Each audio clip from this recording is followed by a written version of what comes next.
Good evening, fellas.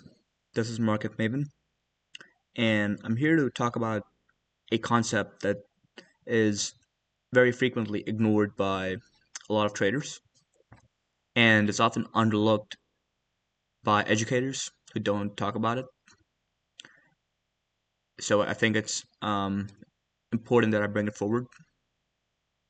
All right, so this is the E-mini Nasdaq contracts March 2025 delivery, and this is the daily chart right here.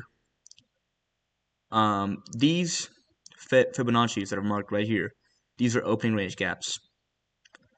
Now, this is the only opening range gap in 2025 which has not been traded into, and that's the only opening range gap in 2024 that has not been traded into, to at least consequent encroachment. That's the important part right there. All right, I'm going to zoom in. Let's go to the 4-hour chart so you can see this a little more clearly. And I'm going to switch to the regular trading hours right here, so we can not look at the overnight trading. All right, so there you go. That's the close to the open. Close to the open. That's how you mark the opening range gap. And I consider an opening range gap has been closed when price at least trades to the midpoint of it or the consequent encroachment of it in the day trading session. All right. So as you can see, for both these gaps, price is not traded to the middle line, so they remain open. And I'm gonna put this out there. So every time there's an opening range gap and it has not been traded to at least the consequent encroachment, it means two things. So either it's that the algorithm is generating liquidity.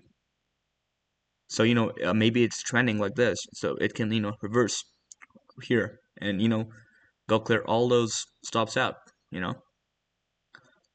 Because the algorithm is coded to trade to at least the midpoint of this, right? So when it does not do what it's coded to, what does that mean? That means there is some kind of manual intervention, which is preventing it from doing so. All right. Anyways, this is my drawn liquidity, by the way, for the next week. So I'm gonna assume that Monday we trade back into this, and then drop down. That's what I ideally look for. And then we're bullish. And I'll tell you why we're bullish after this, why we're not going to go for these lows and these lows. I'm going to tell you that too.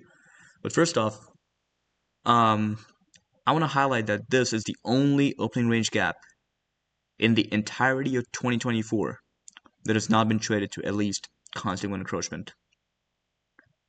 And this is the only opening range gap which has not been traded to at least the midpoint in 2025.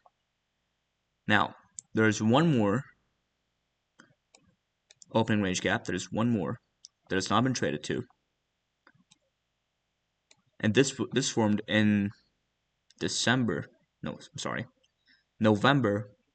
of 2023. So now, according to my own logic, well, price should trade to that, right?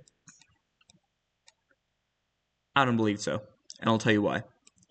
So obviously, it could. There's no reason to say. There's no I can't assure you that it's not going to go down there, but it will. It might not because of two reasons. First off, look at this. That's like a 4,000 handle gap.